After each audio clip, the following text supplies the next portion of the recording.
ప్రజాభవన్లో deputy CM Bhatti Vikramarka మాట్లాడుతున్నారు. Live ద్వారా చూద్దాం. రాశాడు, ఎందుకు రాశాడు, ఏ రాజకీయ ఉద్దేశం ఉంది, దాని వెనక ఎవరుండి నడిపిస్తున్నాడో అన్ని విషయాలు మళ్ళీ తిరిగి వచ్చిన తర్వాత నేను మొత్తం ఫుల్ ఫ్లెడ్జ్డ్ గా ప్రెస్ని పిలిచి నేను మాట్లాడతాను. అప్పటి వరకు మాత్రం I just want to make it very clear to the people of Telangana that నేను ఈ బాధ్యతలో ఉన్నంత కాలం ఏ గద్దల్ని, ఏ దోపిడీదారుల్ని, ఏ వ్యవస్థీకృతమైనటువంటి క్రిమినల్స్ ని తెలంగాణ ఆస్తులపైన కానీ తెలంగాణ వ్యవస్థలపైన కానీ నేను పడనేను. I will be keep protecting those things. I will stand for that. Thank you. సరే, ఇది సింగరేణికి సంబంధించి అందుకే అన్నాను, నీకు లేకపోతే మిగతా మీడియా సంస్థకి మీ ఇద్దరి మధ్యన ఏ సంబంధాలు ఉన్నాయో, ఏ వైరం ఉందో అది మీ ఇద్దరు తెలుసుకోవాల్సింది. మీ ఇంట్రెస్ట్ల కోసం రాష్ట్రాన్ని, పాలనని, ప్రభుత్వాన్ని, అందులో అధికారుల్ని, మంత్రుల్ని లాగుతామంటే చూస్తూ ఊరుకోవడానికి ఎవరు సిద్ధంగా లేదు.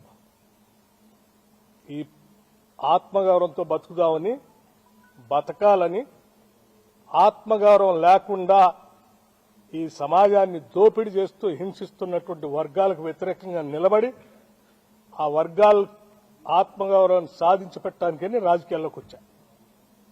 I also live with the same self respect. I don't bend for anything. I stand for that. అమ్మా,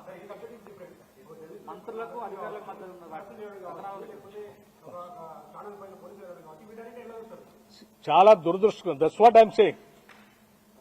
any channel, you cannot cook the stories and write. You don't have any right to spoil the image of other individual personalities. You cannot assassinate. What right do you have? After cabinet, yes. Now I have to rush to the Khammam and